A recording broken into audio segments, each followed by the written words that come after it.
I was researching old money in the Shropshire economy for a forthcoming vlog, and I was struck by inheritance, or maybe more a lack of it, seemed to have spurred some aristocrats to pursue a living in commerce or industry.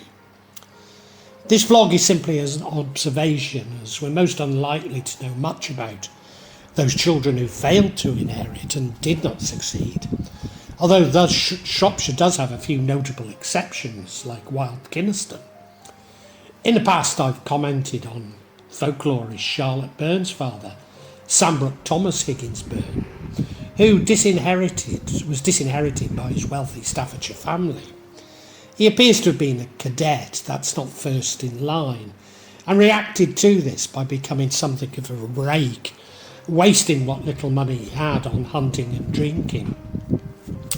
Even today, half of England is owned by less than 1% of its population, with about 25,000 landowners, typically members of the aristocracy, 30%, and corporations 18%, and a further 18% oligarchs and bankers, some of which may be vehicles for the aristocrats themselves, have control of half the country.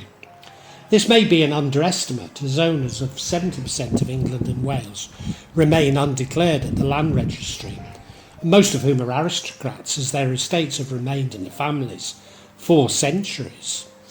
The key determinant of aristocratic status was land, but estates were family concerns inherited in trust for future generations.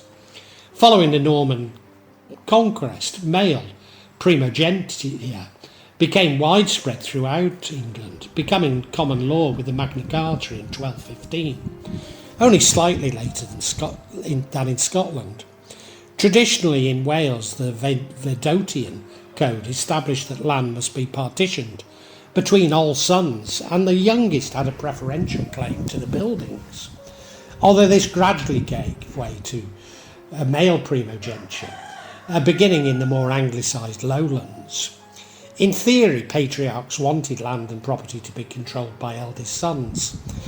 In reality, many men wished to guarantee the financial well-being of their children, including daughters, as well as those of their wives. A recurring dispute within aristocratic families over wardship of minor children and their inheritance. By the 16th century, wardship was a way for the Crown to obtain extra revenue, both by retaining wardships and selling them off to the highest bidder. Women could and did inherit land under common law, but inheriting either the main estate when there were no more male heirs, or land outside the main estate. They could also acquire land from surplus income derived from their life estate and cash inheritance. Although upon their death, the patriarchal primogeniture would apply once again.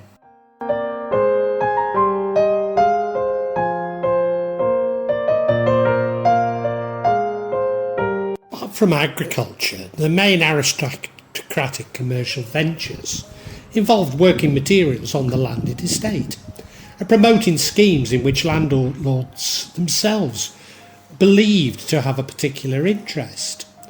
Quantly, they were found in coal mining and ironstone, improving the network and laying down plans for urban development on their property. It's hardly surprising that aristocrats such as the Duke of Sutherland at Lilleshall or the Brookes at Madeley were to be found at their most active in mining and heavy industries, either taking a positive lead themselves or leasing resources to entrepreneurs. Landowners had played a vital role in the early stages of coal and iron mining, financing exploratory trials and often backing dubious technological improvements. By contrast, manufacturing industry, canal building and town construction were left largely to merchant manufacturers and industrialists. And maybe it was the influence of the aristocrats on political decision-making, but often their investments produced higher returns than those left to industrialists. Indeed, railway construction was funded largely by public subscriptions, losing fortunes for their investors. Of course, investment in public infrastructure, including the railways, have vastly benefited the UK and its industry. But as with today, there is nothing more profitable than developing one's own assets or holding it until others are willing to pay a premium for it. In particular, the development of London on the property of families like the Grosvenors, based in neighbouring Cheshire, and the Cadoggans, made their fortunes for these families and continues to.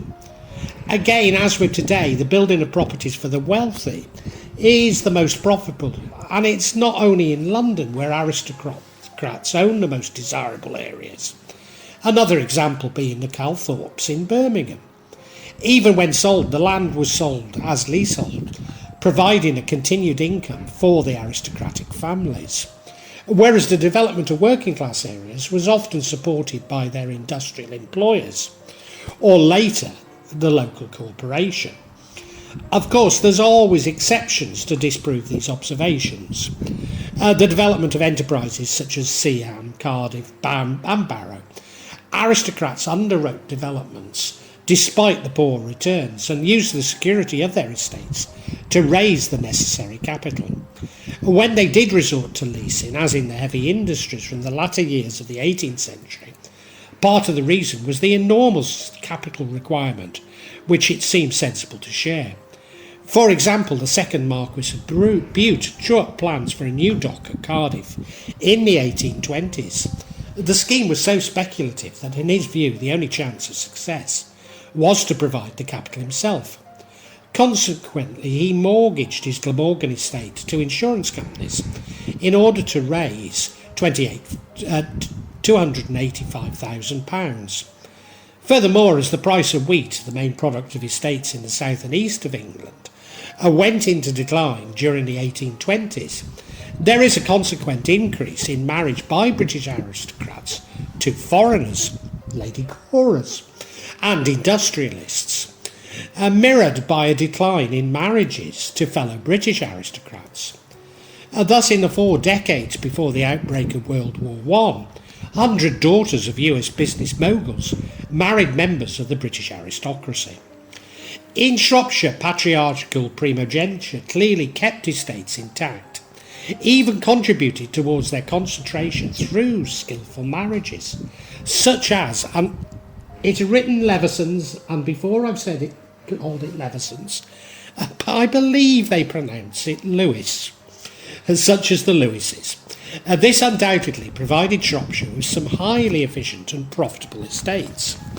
But one of the minor family members, including cadet sons and daughters and illegitimate offspring, as I've indicated, in practice patriarchal primogeniture was not always so rigid. Nevertheless, could it be that the lack of prospects for minor family had been an impetus for enterprise?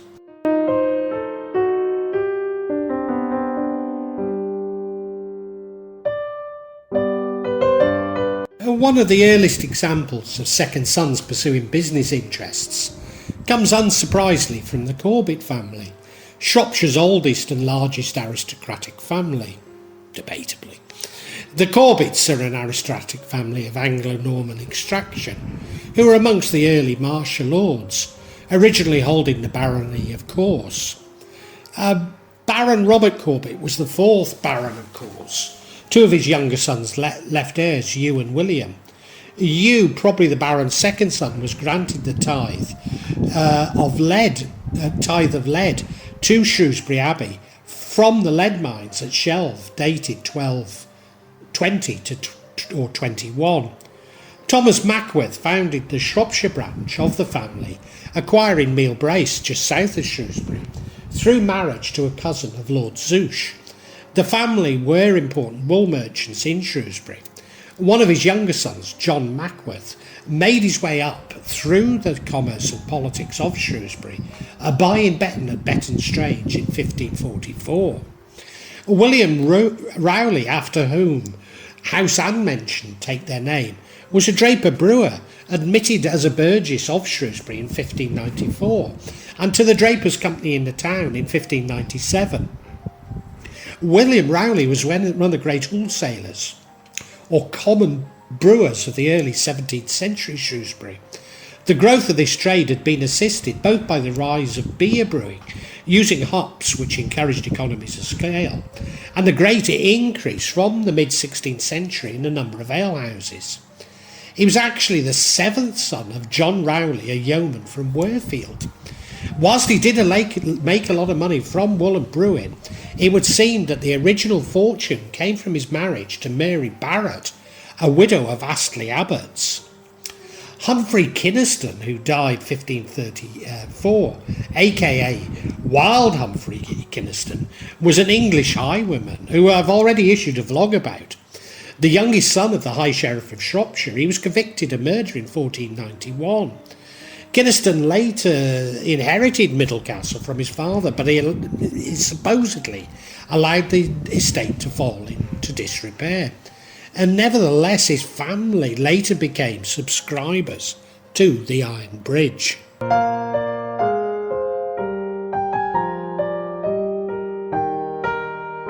The Course Castle line of the Corbets died out, and the Morton Corbet family comes from a non-direct Patriarchal Primogeniture or Cadet line. Sir Andrew Corbet of Morton Corbet's younger brothers were Robert, Walter and Jerome, spelt at the time Hero. Walter died of the plague in 1583, though he seems to have been a wealthy London merchant. The two other brothers, Robert and Jerome, both married heiresses, Robert into the Kynastons of Walford and Jerome into the Poyner of Beslow. Both thus founded sub-branches, though they were short-lived. Sir Charles Corbet died in great poverty in 1880, whilst the eldest son Thomas died suddenly. Another son, Richard, seems to have claimed the barony, serving in the East India Company, and died in 1812, possibly in India, although the family home was in Old Compton Street, London.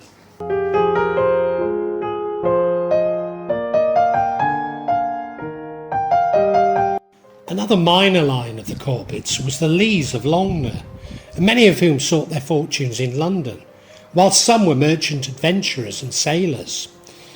During the early 15th century, there was a John Corbet, called a burgher and wool merchant of Shrewsbury, whom was selling his sacks of wool. John is believed to be the younger brother of Corbet of Wattlesborough.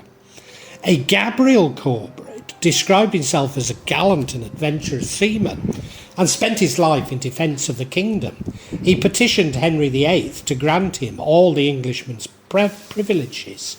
Though born in Venice, it's speculated that despite retaining the Corbet name, he was part of the Longner branch. Edward Corbet was entered at Gray's Inn, that is to pursue a career in law, in 1636, and his son and heir, Edward of Longner, Salop Esquire, and Thomas, his next brother, is entered at Gray's Inn in 1642 as second son of Edward of Leighton in the county of Montgomery. Baron Berwick of Attingham Park in the county of Shropshire was the title of peerage in Great Britain.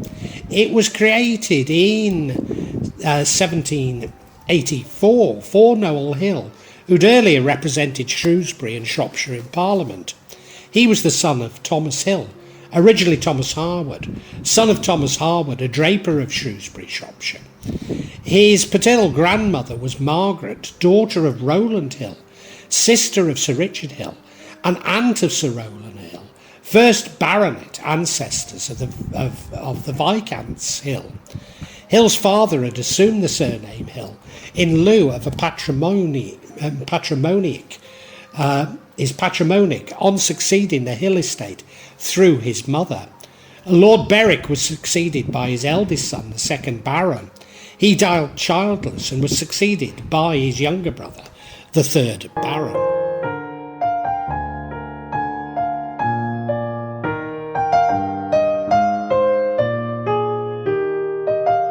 The minor branch of the Corbets, may be related to the Leighs, were from Annis and McGanwy in Towyn, although there appears to be a South Shropshire connection. John Corbet was one of John Corbet's 5 sons.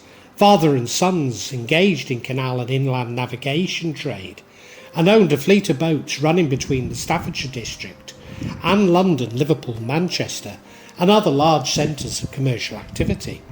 The canal boats were sold about 1845, and John devoted himself to his great engineering skill and knowledge to the development of the great salt works at Stoke Briar in Worcestershire. His undertaking became very successful, becoming known as the Salt King. His landed estates ran into thousands of acres in Worcestershire. John Corbet was the last MP for the old borough of Droitwich, and the first for the Mid-Worcestershire division. He's best known for having built Chateau Impney, which is very visible from the M5 by Junction 5, and played an important role in the development of the northern soul scene in the West Midlands. I mentioned Chateau Impney in my vlog, North West Worcestershire Ghosts.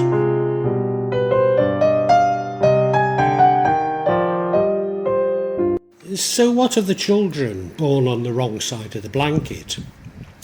Well, Sir Thomas Egerton was ennobled as Baron Ellesmere and Viscount Brackley, but was the illegitimate son of a Cheshire knight who'd risen to become Lord Keeper under Elizabeth III and Lord Chancellor under James I. Having purchased the Talbots' estate in North Shropshire, he married Alice, widow of Fernando, the 5th Earl of Darby, and bought their lands in Ellesmere. By the 17th century, the Ellesmeres had become the biggest landowners in North Shropshire. The Moore family were Shropshire gentry and may have also had a title from Darby in Northamptonshire, but certainly made money out of the wool trade. They lived at Lardon Hall, and Samuel Moore, in 1660, accused his wife of adultery at the direction of his father. The adultery was supposed to have been committed with Jacob Blakeway, a younger man near in age to Catherine, who lived close by and whose family had been the Moore's tenants for several generations. He placed the believed illegitimate children on the Mayflower, although only one survived the first winter in the New World. The family then built Linley Hall and had many commercial interests, including in Georgia. Abraham Darby was son of John Darby, a yeoman family and locksmith by trade, and his wife, Anne Baylies. He was born at Wren's Nest, which is now part of Dudley, but his great-grandmother Jane was an illegitimate child of Edward Sutherland, 5th Baron Dudley. Darby's blast furnace was leased in 1708 and set to work preparing to get into the blast. The furnace was first used on the 10th of January 1709, and the blast appears to have been very successful. At age 13, Darby III inherited his father's shares in the iron-making businesses in the Severn Valley, and in 1768, age 17, he took over the management of the Coalbrookdale Ironworks. He built the largest cast iron structure of his era, the first cast iron bridge ever built, a crossing over the Severn near Coalbrookdale. The bridge made it possible for the village of Ironbridge to grow up around it. Abraham Darby III also purchased Adcote, which had been built by the Earl of Powys.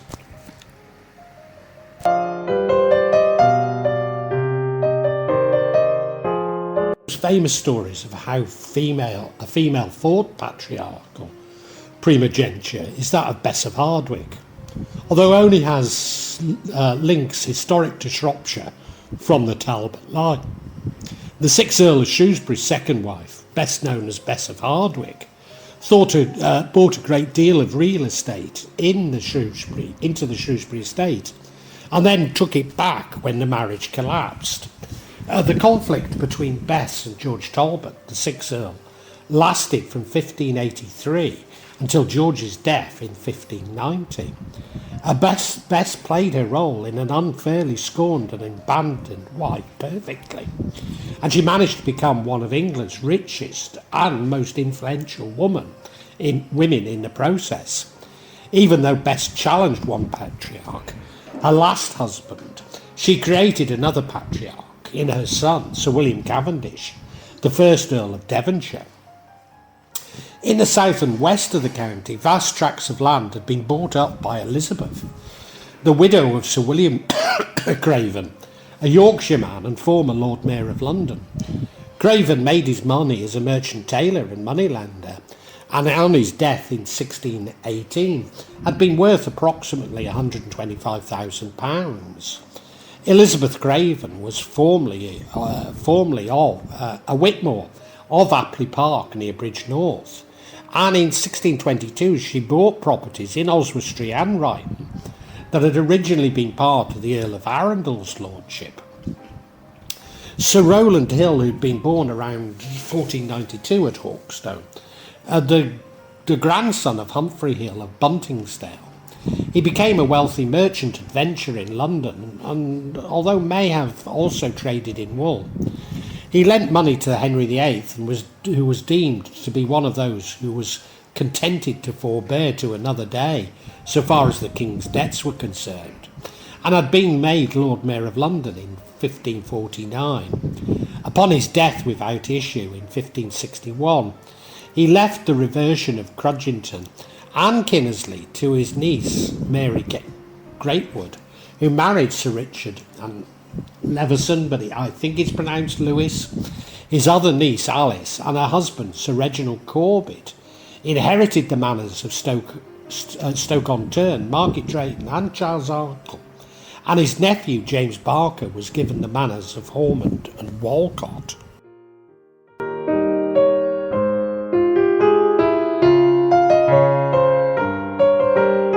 Maybe the exceptions to the point I'm making would include Baron Clive, whose family went on to become the Earls of Powys. Robert Clive was raised to the peerage of Ireland as Baron Clive of Blassey in the county of Clare in 1762. But he's known as Clive of India. He became very wealthy as a result of his interests in India, which were questioned in Parliament. He came from the Shropshire home of Styche, near Market Drayton, where as a teenager he said, along with other boys, had run a protection racket. He built Styche along with a number of other estates in the county, which he rebuilt. The Dukes of Sutherland, whose origins are the Leveson or Lewis family of wool merchants in South Staffordshire, they bought Lillishall Abbey, Wenlock and Wanbridge Priories in Shropshire. The family started the Lillishall conglomerate from Lillishall Abbey, and were responsible for the development of Oaken Gates and what is now East Telford. The company's origins date back to 1764, when Earl Gower formed a company to construct the Dunnington Wood Canal on his estate, following the discovery of coal, iron and clay on the estate. At the end of the 15th century, the Mitten wool merchants had bought Halston Manor near Oswestry, and the lordship of Mouthwy, Merioneth. Branches of the family acquired small estates in several parts of the marshes, and the family became respected magistrates and MPs. Although the Mittens are perhaps most recognised for their eccentric descendant, Mad Jack MP, who squandered the family's fortune, and I've already made a vlog about. And maybe this illustrates the phenomenon for primogeniture to encourage rakish behaviour. So do these examples disprove my observation?